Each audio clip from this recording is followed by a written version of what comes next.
حسبنا الله ونعم الوكيل نعم المولى ونعم النصير أعوذ بالله من الشيطان الرجيم بسم الله الرحمن الرحيم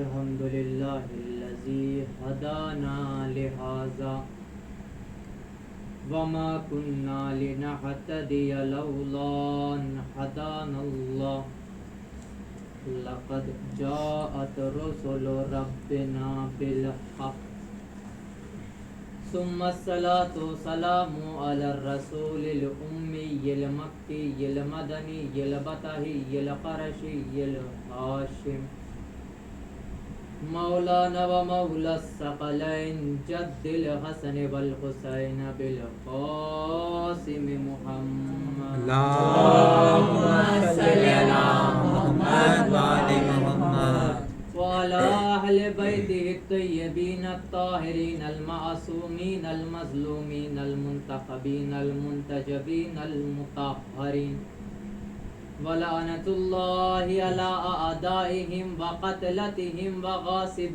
حقوقهم ومنكر فضائلهم ومصائبهم أجمعين من الآن إلى قيامه يوم الدين أما بعد فقد قال رسول الله صلى الله عليه وآله وسلم حسين مني وأنا من الحسين صلوات اللهم صل على محمد وآل محمد عزیزان محترم برادران عزیز ماتمداران سید الشہداء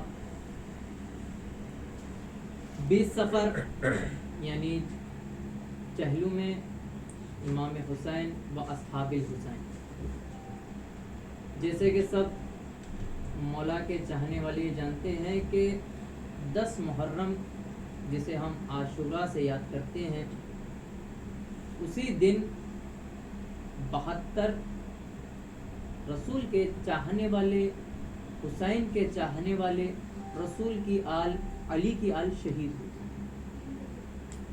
10 تاریخ کو۔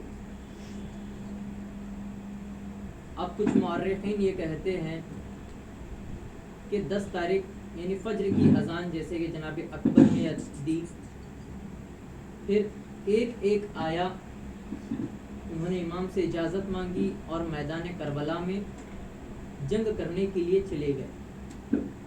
اب وقت یہ کہتے ہیں عصر تک زہرا کا بھرا ہوا گھر بار اجڑ گیا، عصر تک، یعنی تقریباً ہمارے ذہنوں میں اگر بات آئے تو 8 گھنٹے کا وقت،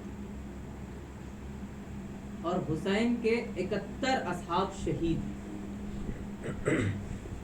جب اس کی تہ تک پہنچنے کی کوشش کی، تاریخ یہ کہتی ہے کہ جب اکبر چلے ہیں رن میں تو خدا نے سورج کو اپنی جگہ پر روک دیا، کیونکہ وہ یہ چاہتے تھے کہ وہ اکبر کی جنگ دیکھیں، کیونکہ اب اگر ہم جناب اکبر کی مصائب ہی پڑھنے لگے تو تقریباً 1 گھنٹے کا ان کا اگر پورا مصائب پڑھنے لگے تو ابھی ہم جانتے نہیں کہ کربلا میں ہوا کیا ہے۔ یہ ایک دلیل ہے کہ جس سے ہم یہ ثابت کر سکتے ہیں کہ 8 گھنٹے کے درمیان 72 کس طرح شہید ہوئے۔ اب جیسے اگر حسین کو سمجھنا ہے تو رسول خدا نے ایک بہترین حدیث شیعوں کے درمیان نہیں، سارے مسلمان کے درمیان، سارے کافروں کے درمیان، سب کے درمیان میں اس حدیث کو انہوں نے پیش کیا تو حسین منی و انا من الحسین۔ پہلے یہ نہیں کہا و انا من الحسین و حسین منی، نہیں کہا ہے، پہلے کہا حسین منی۔ اگر ہم اس کا معنی نکالتے ہیں تو یہ ہے کہ حسین مجھ سے ہے اور میں حسین سے ہوں۔ پہلے کہا ہے حسین مجھ سے ہے، پہلے یہ نہیں کہا کہ میں حسین سے ہوں۔ اب دیکھیے قرآن کی 2 آیتیں ہیں سورہ نجم کی، بسم اللہ الرحمن الرحیم، وما ينطق عن الهوى ان هو الا وحی یوحی، میرا رسول کچھ نہیں کہتا جب تک میں کچھ کہنے کا حکم نہیں دیتا۔ یہ کس نے کہا؟ اللہ نے، قرآن مجید میں۔ پھر اور ایک آیت کہتی ہے وما رمیتا اذ رمیتا وما کن اللہ رما، یعنی میرا رسول وہی کرتا ہے جسے کرنے کا حکم میں دیتا ہوں. یعنی نہ رسول کوئی کام بغیر خدا کی اجازت کے کر سکتے ہیں، نہ کوئی کلام خدا کی اجازت کے بغیر کر سکتے ہیں. اب ہمارے پاس ایسے دو واقعات ہیں. ایک حسین منی وانا من الحسین یعنی کلمہ ہے، کلام رسول ہے. ایک غدیر کا میدان جہاں کے کام کیا ہے خود رسول نے، یعنی بغیر اللہ کے حکم کے یہ دونوں کام نہیں ہو سکتے، کیونکہ قرآن کی آیت یہ ثابت دلیل ہو سکتی ہے ہمارے لیے. حسین منی وانا من الحسین یعنی حسین مجھ سے ہے اور میں حسین سے ہوں. یعنی جب تک ہم حسین سے نہیں ہوں گے ہم رسول کے ہو نہیں سکتے. یعنی رسول نہیں، ہم اللہ کی طرف نہیں جا سکتے، کیونکہ خدا خود کہہ رہا ہے کہ ہر وہ کلام جو رسول کے زبان سے نکلتا ہے وہ میرا کلام ہے. وما ينطق عن الهوى ان هو الا وحی یوحی، سورہ نجم کی 4 آیت. حسین منی وانا من الحسین، جو حسین سے ہے وہ مجھ سے ہے، اور جب وہ مجھ سے ہوگا تبھی خدا اسے اپنے دربار میں شامل کرے گا، اپنے صفوں میں شامل کرے گا، اپنے لشکر میں شامل کرے گا. اور جو حسین سے نہیں ہے تو وہ رسول سے بھی نہیں ہے. اب جو رسول سے نہیں ہے وہ خدا سے بھی نہیں ہے. اب یہاں پہ تاریخ یہ کہتی ہے حسین منی وانا من الحسین، میں پھر حسین سے ہوں. ہم نے اب تک جس بارے میں بحث کی وہ تھی کہ ہم حسین سے ہوں گے تو ہم رسول تک چلے جائیں گے، پھر رسول سے اللہ کی تک ایک سٹیپ بنایا ہے اللہ تک جانے کا.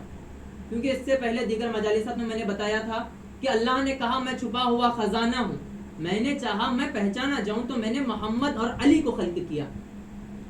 یہ وجہ کیا تھی محمد اور علی کو خلق کرنے کی؟ لوگوں نے بڑے بحث اس پر اٹھائے، یعنی آج کل کے جو عوام اٹھا رہی ہے بحث کہ اللہ نے معاذ اللہ کہ محتاجی کی منزل ہے.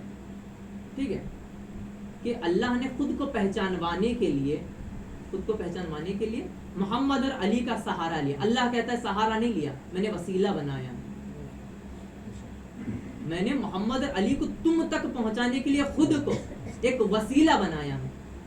اب آج کے زمانے میں اب دیکھیے امام ہوتے ہیں، کئی طریقے کے امام ہوتے ہیں. ٹھیک ہے، جمعہ کے امام ہوتے ہیں، بدھ کے امام ہوتے ہیں، جمعرات کے امام ہوتے ہیں، نماز کے امام ہوتے ہیں، پیر ہوتے ہیں، کئی طرح کے لوگ ہوتے ہیں.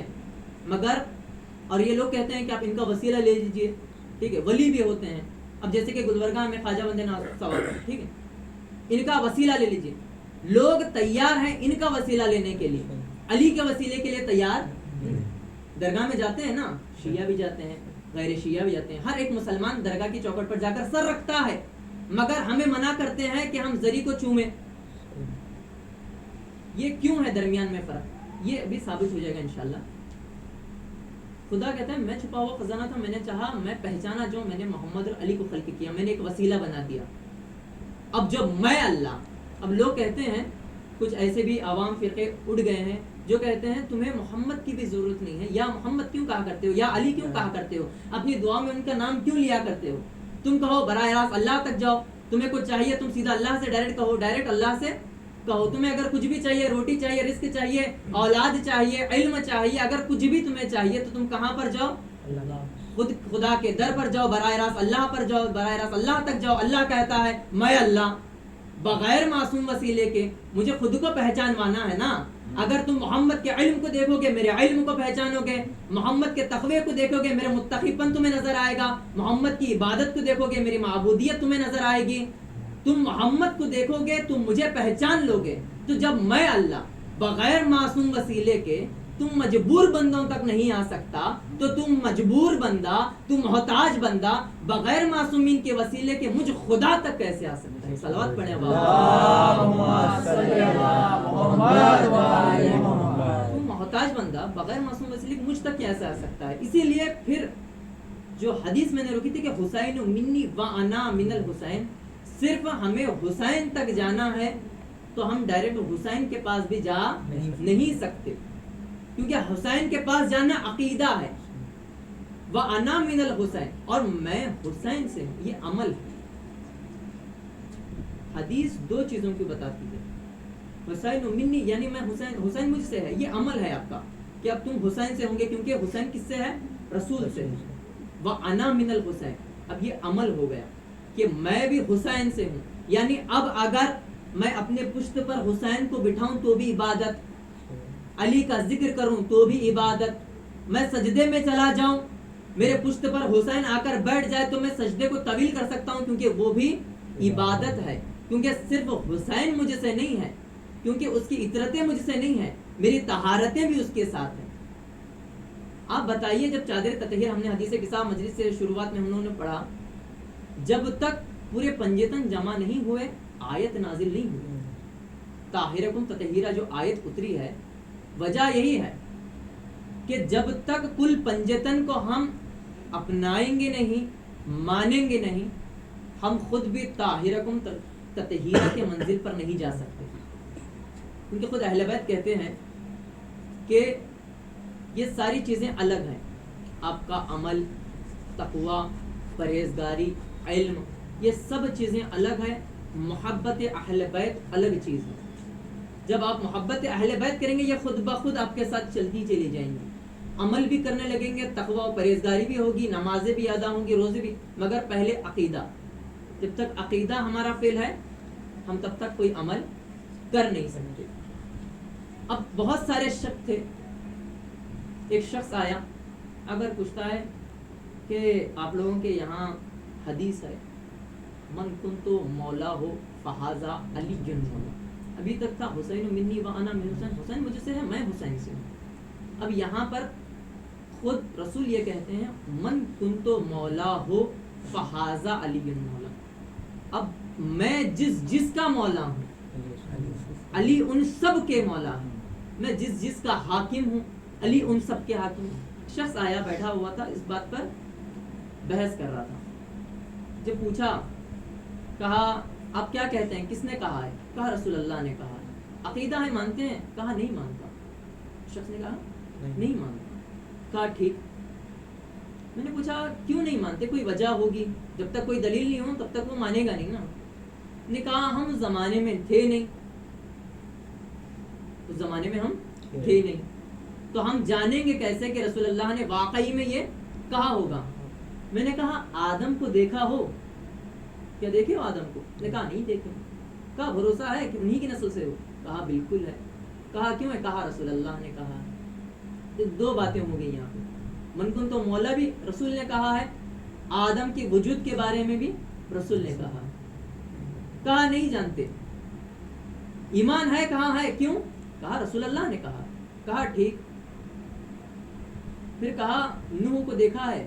کہا نہیں دیکھا. کہا ایمان ہے؟ کہا ہاں ہے. کیوں ہے؟ کہا رسول اللہ نے کہا ہے. تو کہا اللہ ہے؟ کہا بالکل ہے. خدا پر ایمان رکھتے ہو؟ کہا ہاں رکھتے ہیں. اللہ بہت بڑی چیز ہوا کرتی ہے. کہا کس نے کہا ہے آپ کو؟ کہا رسول اللہ نے کہا ہے. نے کہا کیا رسول اللہ نے اللہ کو دیکھا ہے؟ نہیں. مگر جب یہ کائنات کو ہم دیکھتے ہیں تو ہمیں یقین ہو جاتا ہے یہ رسول نے کہا ہے کہ اللہ موجود ہے. کہا واقعی میں صحیح بات ہے. کہا قبر دیکھی ہے؟ کہا ہاں قبر دیکھی ہے. کہا قبر کے عذاب جانتے ہیں؟ کہا نہیں جانتے. کہا قبر میں عذاب ہوں گے؟ کہا ہاں ہوں گے. کیسے؟ کیونکہ رسول اللہ نے کہا ہے. کیا فشار قبر ہوگی؟ ہوگی. ایسے بہت سارے وسیلے میں ان سے سوال پوچھتے گئے. آدم کو دیکھا ہے, نوح کو دیکھا ہے, اسرائیل کو دیکھا ہے, میکائیل کو دیکھا ہے, کیا تم نے جبرائیل کو دیکھا ہے؟ سارے فطرت, سارے نبیوں کے نام میں ان کے سامنے لیتا چلا گیا. انہوں نے کہا دیکھا کسی کو نہیں ہے, محسوس کسی چیز کو نہیں کیا, میں جانتا کسی بھی چیز کو نہیں ہوں. کہا رسول کو دیکھا ہے؟ کہا نہیں دیکھا. کہا ایمان ہر ایک چیز پہ ہے, آدم پر ہے, یوسف پہ ہے, یعقوب پہ ہے, ہر ایک معجزے پہ ہے, کنکر پہ ہے, جھاڑ پر ہے, پہاڑ پر ہے, ہر ایک چیز پر اس شخص کو ایمان ہے. کہا کیوں ہے؟ کہا رسول اللہ نے کہا ہے. تو اب ہمیں بس ایک ہی بات یہ بتائیے کہ جب اب یہ جو سب کچھ تم نے کہا, یا تو رسول نے کسی 4 کے درمیان میں کہا ہوگا, 4000 کے درمیان میں کہا ہوگا, 40,000 کے درمیان میں کہا ہوگا, 1,00,000 کے درمیان میں. رسول نے اس بات کو نہیں کہی ہوگی کہ کنکر جو کلمہ پڑھا تھا, کنکر وہ کتنے لوگ کے سامنے پڑھا تھا؟ 40 لوگوں کے سامنے کنکر نے کلمہ پڑھا تو لوگوں نے ایمان لا لیا. تو جو ہے 40 لوگوں کے سامنے کنکر نے رسول اللہ کا کلمہ پڑھا تو سارے لوگوں نے ایمان لا لیا. اور آج سارے مسلمان اس بات پر متوافق ہیں. تو بس میں یہ کہوں گا کہ جب 4 کے سامنے نہیں, 40 کے سامنے نہیں, 4,000 کے سامنے نہیں, 1,25,000 حاجیوں کے سامنے, مسلمان بھی نہیں, حاجیوں کے سامنے اگر میرا رسول اپنے دونوں ہاتھوں کو بلند کر کر یہ کہے من کنتو مولا ہو فہذا علی مولا, میں جس کا مولا ہوں علی ان سب کے مولا ہے, مطلب اب یہ ہے کہ اب تم اگر رسول کی مدد کرو گے تو گویا تم نے علی کی مدد کی, یا اگر تم نے علی کی مدد کی تو تم نے میری مدد کی, تم علی کے ناصر ہو گئے, تم میرے ناصر ہو گئے, اگر اب تم علی کے ساتھ ہو گئے تو تم میرے ساتھ ہو گئے. اور جب حوض کوثر کے نزدیک علی تم سے یہ پوچھے گا کہ تم مودت علی رکھتے ہو یا محبت علی, تو تم یہ کہنا کہ تم محبت علی رکھتے ہو. اگر تم یہ کہہ دیتے ہو کہ محبت علی دل میں تمہارے ہے تو میں تمہاری نجات کی کشتی بن جاؤں. صلوات پڑھیں. اللہم صلی علی محمد و آل محمد. نجات کی کشتی رسول اس وقت بنیں گے کہ جب محبت علی دل میں ہو. کیونکہ ہم سب کے سامنے ایک تاریخ ہمیشہ آتی ہے کہ خود رسول خدا نے ایک تحفہ دیا تھا خدا کو, لا الہ الا اللہ, یہ رسول کی طرف کا تحفہ تھا. اتنے میں علی دربار میں آئے. دربار میں آنے کے بعد اٹھ کر کہتے ہیں یا رسول میں بھی کچھ کہنا چاہتا ہوں. ہاں علی کہو. کہا لا الہ الا اللہ مجھے ادھورا لگتا ہے, لا الہ الا اللہ محمد الرسول اللہ. یعنی شک نہیں ہے کہ سارے جہان کا پالنے والا اللہ ہے اور وہ اکیلا ہے, مگر میں گواہی دیتا ہوں. گواہی اشہد کا معنی ہوتا ہے گواہی دینا. علی نے سب سے پہلے گواہی دی. گواہی یہ دی کہ میں یہ گواہی دیتا ہوں کہ اللہ کا رسول محمد مصطفیٰ ہے. اللہم صلی علی محمد و آل محمد. اللہ کا رسول نبی ہے. پھر کہا, اب جب گفتگو ہی چل رہی تھی جبرائیل آئے. آنے کے بعد کہتے ہیں کہ اللہ نے ایک پتھر بھیجایا ہے اور چاہتے ہیں آپ کے یہاں جتنے کافر بیٹھے ہوئے ہیں ان سے اس پتھر کو پڑھواؤ. اب سارے لوگ اٹھ گئے, پتھر کو ہاتھ میں لیا. اب جب اس کو کھولا تو اس میں لکھا ہوا تھا اشہد ان علی ولی اللہ. توجہ رکھیے, اشہد ان علی ولی اللہ و حجت اللہ, یعنی علی سے امامت شروع ہوگی اور علی کی نسل سے ہی حجت تمام ہوگی. اور یہ گواہی کس نے دی؟ اللہ نے دی. اللہ آج ہم لوگ جو گواہی دیتے ہیں اپنی اذان میں, نماز میں, ہر ایک چیز میں, اپنے اعمال میں, ہم جب اشہد ان علی ولی اللہ و اشہد ان علی حجت اللہ کا ورد کرتے ہیں تو یہ نہ سنت رسول ہے نہ سنت علی ہے, یہ وما ینطق عن الہوی کی منزل ہے. یہ اللہ نے تحفہ دیا ہے. یعنی اب کوئی اس چیز پر بدعت نہیں کہہ سکتا, کیونکہ اگر کوئی اس چیز پر انگلی اٹھائے تو گویا پھر مسلمان نہیں رہ جاتا. ٹھیک ہے, ہم جب ان چیزوں پر بات کر رہے ہیں, عمل و عقیدہ. عمل یعنی نماز, روزہ, حج, زکوٰۃ, یہ ہر کوئی کرتا ہے, مسلمان ہو یا غیر مسلمان, مطلب مسلمان ہو, شیعہ ہو یا غیر شیعہ ہو. عقیدہ بڑی چیز ہوا کرتی ہے. ہم سب, اب یہ بڑی چیز یہ بھی ہے کہ آپ دیکھیں عید ہوا کرتی ہے, بقرعید ہو یا رمضان کی, ہم سب جمع ہوتے ہیں ایک جگہ نہیں ہوا کرتے. ہم اپنے وطن میں کرتے ہیں, آپ اپنے وطن میں کرتے ہیں, ایک دوسرے سے کال کر لیا جاتا ہے, عید کی بدائی دے دی جاتی ہے, مبارکبادی دے دی جاتی ہے. مگر محرم, اربعین, یہ ایسا موقع ہے کہ سب ساتھ ہوتے ہیں.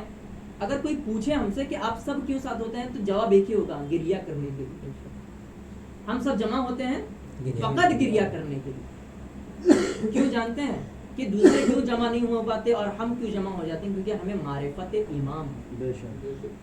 ہمیں معرفت امام ہے. ہم جانتے ہیں کہ امام نے اپنی زندگی کس طرح سے ادا کی ہے. مولا علی غریب تھے مگر ان کو امیر المومنین کہا جاتا ہے. یعنی غریب ہونا بری بات نہیں ہے, مگر غریب ہوتے ہوئے امیر المومنین کا لقب کہلانا بہت بڑی بات ہوا کرتی ہے. امام حسین جس کا ہم تذکرہ کرتے آ رہے ہیں، 40 دن سے ہم حسین کی مجلسیں کرتے جا رہے ہیں، نوحے پڑھتے جا رہے ہیں، ان کے اولاد کی مجالسات کرتے جا رہے ہیں، ماتم داری کرتے جا رہے ہیں، کیا ہم واقعی میں یہ جانتے ہیں کہ امام نے مدینے سے کربلا کا سفر کیوں طے کیا تھا؟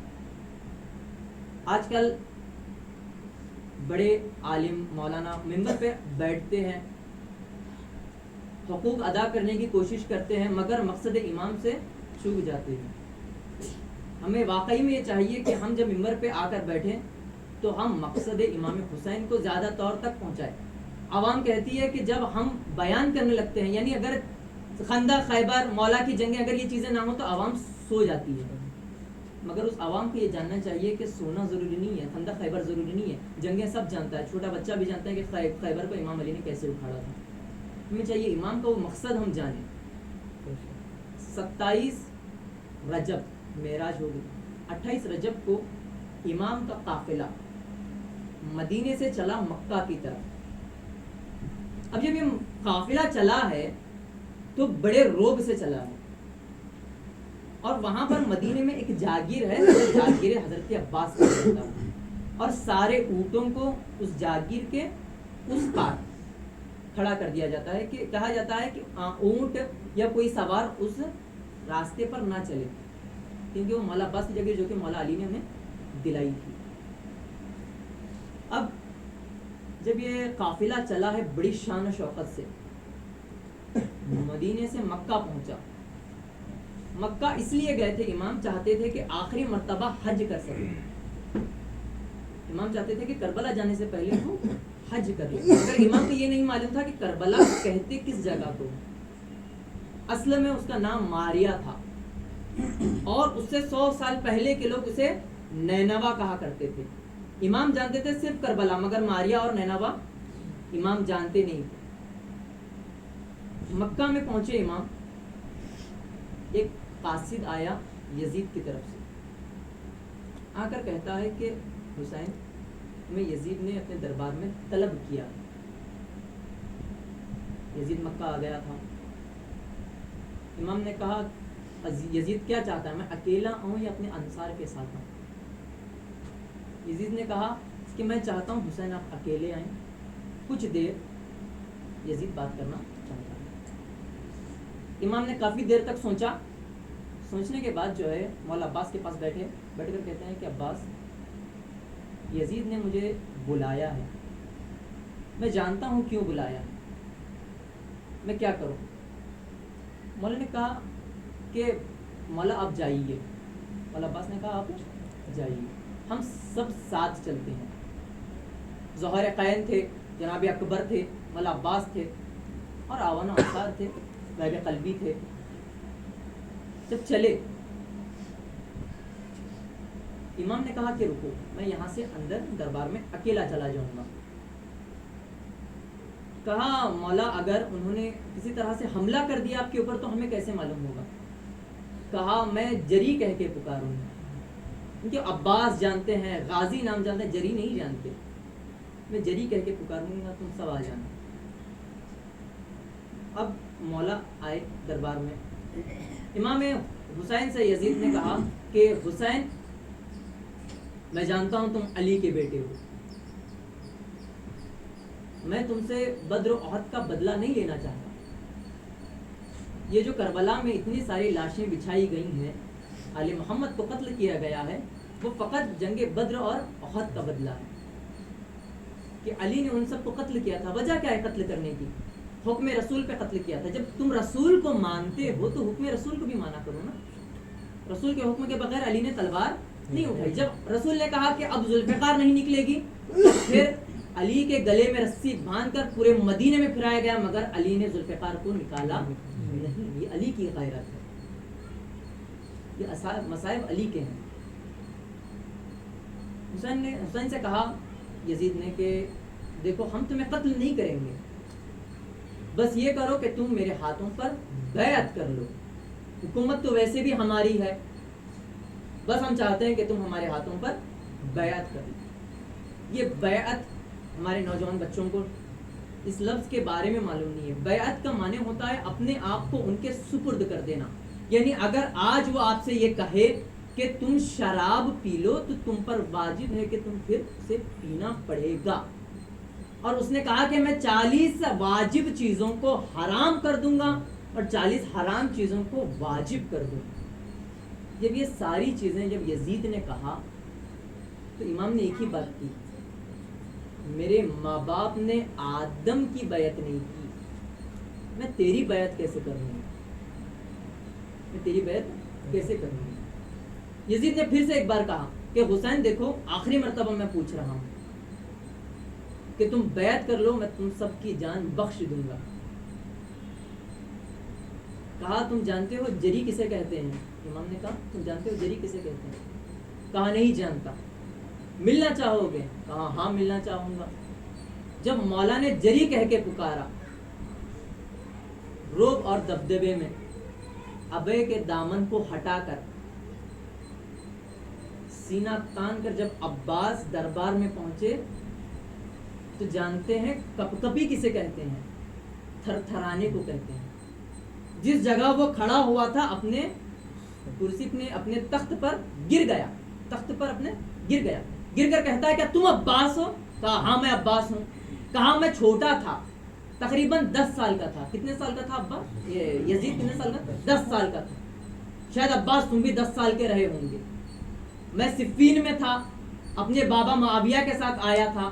میں نے دیکھا ہے کہ تم نے کس طرح سے جنگ کی تھی. میں چاہتا ہوں کہ اب یہاں پر جنگ نہیں ہوگی, تم سب یہاں سے چلے جاؤ, کربلا میں اس کا فیصلہ ہوگا. ورنہ وہیں پر یزید کی قبر بھی بن جاتی اور امام کی زندہ بادی کا نعرہ وہیں سے لگتا. امام کربلا پہنچے. کربلا پہنچنے کے بعد یزید نہیں آیا کیونکہ وہ جانتا تھا کہ سخی عباس وہاں پر موجود, اور شاید وجہ بھی یہی ہوگی کہ امام نے انہیں اجازت شہادت نہیں دی. امام کی شہادت سب جانتے ہیں. میں آپ کو ایک نظر زندان میں لے کر جاتا ہوں. 13 صفر ہر ایک شہید کا سر زندان میں آنے لگا. ضرور اس مسائل کو محسوس کیجیے گا. ہر ایک شہید کا سر جب زندان میں آنے لگا, سب سے پہلے 2 سر آئے, ایک اور ایک محمد کا. ایک تشت میں 2 سر رکھے ہوئے. ساری بیویوں نے ہجوم بنایا اور محمد کے سر کو اپنے گود میں لے کر گریہ وزاری کرنے لگے.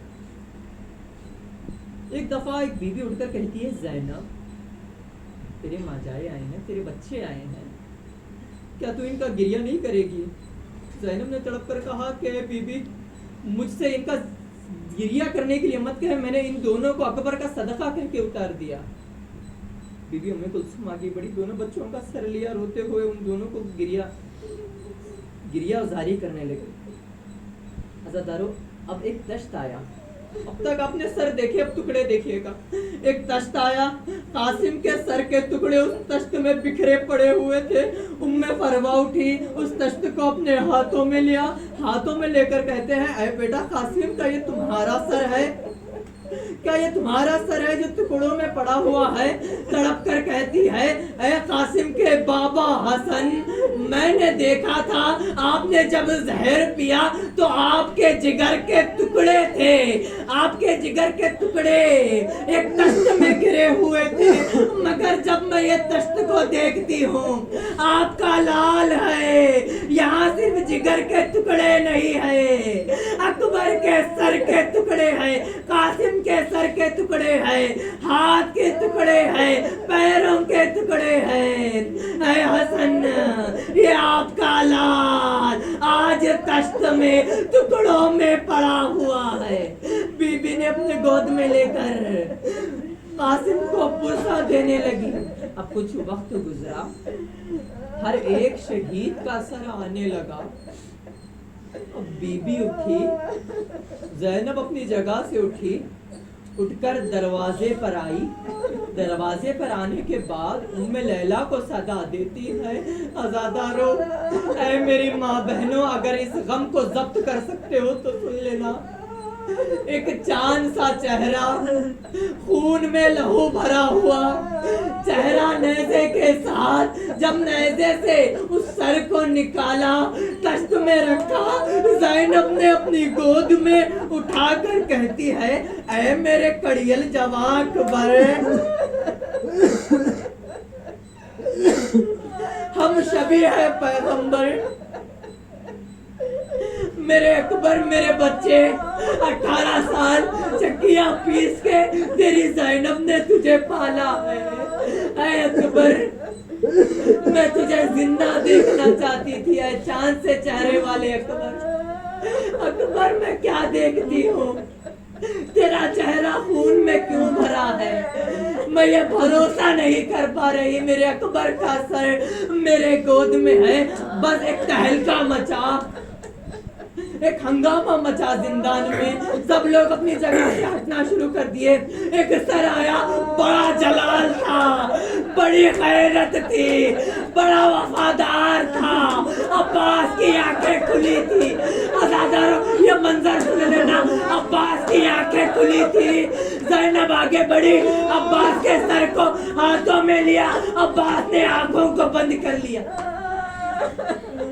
عباس کا معجزہ سنیے عزاداروں سب عباس کے چاہنے والے ہیں عباس کا پرسہ دینا ہے آج چہلم ہے زینب اور سکینہ آئی ہوگی عباس کا سر زینب نے ہاتھوں پر اٹھا کر کہتی ہے زینب اے عباس ابھی تو آنکھیں کھلی تھی نا میں مصائب پڑھ نہیں پا رہا ہوں توجہ رکھیے گا عزاداروں زینب کہتی ہے عباس آنکھیں کھلی تھی نا اے میرے بھائی آنکھوں کو کھولو میں تمہیں تازیانوں کے نشان نہیں بتاؤں گی اے بھائی آنکھیں کھولو میں تمہیں اپنے خاک میں تر بالوں کو نہیں دکھاؤں گی اے عباس تمہیں غیرت کی قسم عباس میں تمہیں اپنے پیروں کے چھالے نہیں دکھاؤں گی عباس تو میرا بھائی ہے نا عباس یہ دیکھنا یہ چھوٹے گوہر ہے عزادارو یہ مصائب کے بن ہے عباس آنکھیں کھول یہ دیکھ یہ چھوٹی سے گوہر ہے تو جانتا ہے نا یہ گوہر تو نے دیا تھا یہ بالی تو نے دی تھی نا عباس جانتا ہے سکینہ کے کان سے بالی کو کھینچا گیا عباس تو جانتا ہے سکینہ کے گالوں پر تماچے مارے گئے عباس تو جانتا ہے نا تو اسی پیشانی پر سکینہ کو بوسہ دیا کرتا تھا عباس وہ سکینہ جب اونٹ سے گرتی تو منہ کے بل گرتی عباس جب سکینہ گرتی تو منہ کے بل گرتی اب مولا سجاد آگے بڑھے مولا ہمارے امام آگے بڑھ کر پھوپھی کے پاس آتے ہیں آنے کے بعد کہتے ہیں پھوپھی اماں میرے چچا کا سر میرے ہاتھوں میں دے دو اب تک سجاد نے اکبر کا سر نہیں مانگا قاسم کے ٹکڑے نہیں مانگے آنا محمد کے سر نہیں مانگے مگر جب چچا کا سر آیا امام نے ہاتھ سے اپنے چچا کا سر لیا ایک چھوٹی سے زندان میں گھٹنوں کے بل رینگتے ہوئے سید سجاد بیڑیوں کو پہنے ہوئے زنجیروں کو پہنے ہوئے گردن میں توق پہنے ہوئے پیروں کے لگڑتے ہوئے تھرتھراتے ہوئے عباس کے سر کو لے کر ایک چھوٹی سی 4 سال کی بچی کے لحد پر پہنچ کر کہتے ہیں اے سکینہ تیرا انتظار ختم ہوا تو کہتی تھی نا تیرا چچا عباس آئے گا دیکھ لے اے سکینہ اٹھ جا تیرا چچا عباس آیا ہے اے سکینہ یہ دیکھ تیرا چچا خون میں نہا کر آیا ہے سید سجاد نے عزاداروں بڑا مصائب کا منظر ہے سید سجاد نے عباس کا سر سکینہ کی قبر پہ رکھا سکینہ کی قبر پہ چچا عباس کا سر عزاداروں ہم نعرے لگاتے ہیں سکینہ کی آس و عباس، بے قسم کی آس و عباس، ہم سب یہ نعرے لگاتے ہیں، مگر جب سر کو قبر سکینہ پر رکھا گیا، قبر سکینہ سے خون برس کر سکینہ کی آس ٹوٹ گئی، عباس کے ہونٹ ہلے، آنکھوں کو کھول کر کہا اے بھتیجے، اے سید سجاد، میرا سر کٹا ہے مگر پھر بھی مجھے یہ اذیت کیوں محسوس ہو رہی ہے؟ آنکھوں کو جب نیچے کیا تو کیا دیکھا؟ 4 سال بچے کا جنازہ رکھا ہوا تھا، سکینہ روتے ہوئے شہید ہو گئی۔ ہمیشہ کہتی تھی میرا چچا اے شبر، تو مجھے تماچے مارتا ہے، تو مجھے تماچے مارتا ہے، یہ دیکھ میرے چچا کا سر ہے، جس دن میرے چچا کا سر میرے ہاتھوں پہ آئے گا میں تیری شکایت کروں گی۔ عباس نے کہا اے سجاد، مجھے قبر سے اٹھا لے، میں نے وعدہ وفا نہ کیا۔ زینب آگے بڑھ کر کہتی ہے بھیا عباس، میرے بھائی یہ ہاتھ دیکھتے ہو؟ عباس انہی ہاتھوں سے تجھے پالا میں نے، عباس یہی انگلی پکڑ کر تو چلا ہے،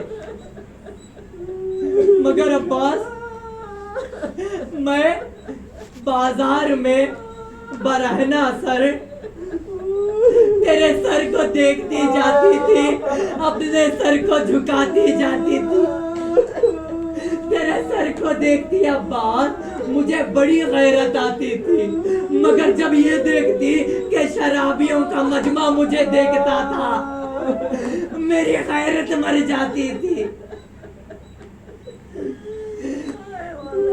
عزادار مصائب سنیں گے، قافلہ چلا، کربلا پہنچا، کربلا پہنچنے کے بعد عزادار آپ سب جانتے ہیں کہ سید سجاد نے سارے 72 لاشوں کو قبر میں دفنایا تھا۔ میں کہوں گا آپ نے غریب سے غریب جنازہ دیکھا ہوگا جس کو اٹھانے والے 4 ہوا کرتے ہیں۔ مصائب یہیں پر تمام عزاداروں، مولا سجاد کا غم جو ہمیشہ مولا کہتے ہیں بابا کا چلے جانا بڑا غم نہیں تھا،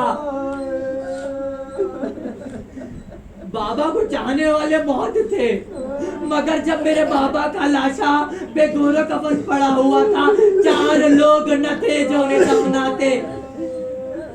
سید سجاد عشی کے عالم میں اکبر کا جنازہ لیے ہاتھوں میں، پہلے اکبر کی قبر بنائی، قاسم کی قبر بنائی، اور محمد کے 2 قبر بنائے۔ اب سجاد 70 لوگوں کی 70 شہداء کی قبر بنا چکا تھا۔ اب جب عباس کے جنازے کو دیکھا سجاد زمین پر گر گیا، گر کر کہتی ہے پھوپھی اماں اب میری ہمت ہار چکی ہے، اماں میری مدد کرو۔ ایک طرف زینب کھڑی ہو گئی، ایک طرف ام کلثوم کھڑی ہو گئی، ایک طرف ضعیف ام فضہ کھڑی ہو گئی، ایک طرف سجاد آ گئے، 3 بیویاں، ایک غریب سجاد، 4 لوگوں نے مل کر عباس کے لاشے کو قبر میں اتار کر کہتی ہے اے عباس، تو نے کہا تھا جس شان سے ہم آئے ہیں اس شان سے ہم جائیں گے، میں تجھے دفنا کر الوداع کہنے آئی ہوں۔ مگر عباس ایک چیز تیرے قبر پہ رکھی جاؤں گی، کہا 2 بالی ہے وہ تیری قبر پہ چھوڑی جا رہی ہوں، ایک خالی کوزہ ہے وہ تیرے قبر پہ چھوڑی جا رہی ہوں، ایک تیرا وہ مشکیزہ ہے جس پر تیر لگی تھی وہ لے کر جا رہی ہوں۔ پوچھ تو پوچھ کیوں لے کر جا رہی ہوں؟ کل نانا کے یہاں جانا ہے، جب نانا کے پاس جاؤں گی پھٹا ہوا کرتا لے جاؤں گی, چھنی ہوئی ردا لے جاؤں گی, پھٹا ہوا کرتا لے جاؤں گی, چھنی ہوئی ردا لے جاؤں گی, چھتا ہوا مشکیزہ لے جاؤں گی, جا کر بتاؤں گی نانا تیری زینب اجڑ گئی نانا.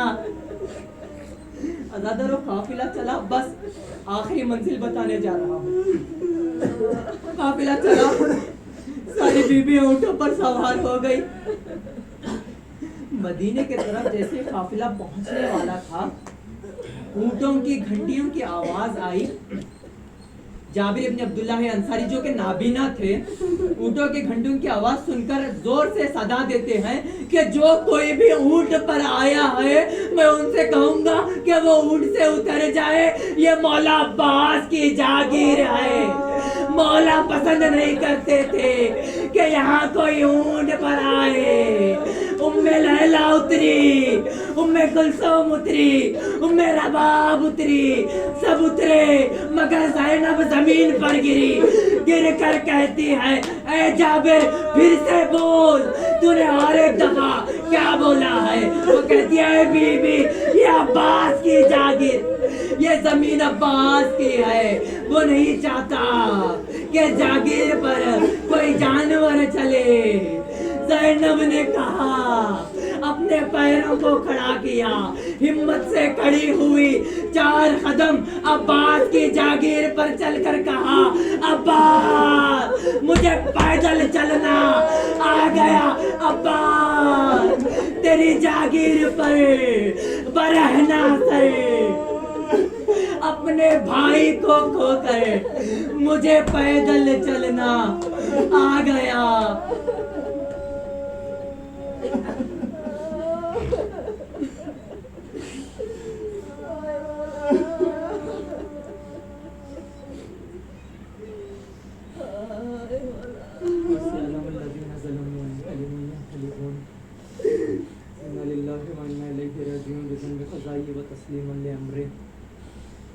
مولا ہماری ان سب عبادتوں کو قبول فرما, ہمیں نیک راستے پر چلنے کی توفیق عطا فرما. اے میرے مولا یہ 40 ہم یہیں پہ گزار چکے ہیں. مولا تیرے چاہنے والے ہیں, تیرے ماتمدار ہیں, تیرے گریہ گزار ہیں. اگلے سال جب 40 آئے گا تو مولا ہم سب کو اپنے در پر پہنچا دینا. مولا اپنے در پر بلا لے. ایران عراق میں بہت خطرناک حالات چل رہے ہیں, ہم سب یہ دعا کریں کہ کووڈ جیسی بیماری جلد از جلد ختم ہو جائے. اے میرے مولا تیرے معجزے سے مزارت مقدسہ کی حفاظت فرما. یوسف زہرا امام زمانہ کے ظہور میں تعجیل فرما. ہم سب کو اس لائق بنا کہ ہم ان کے آوان انصار میں شامل ہو سکے. وآخر دعوانا الحمدللہ رب العالمین. ماتم حسین.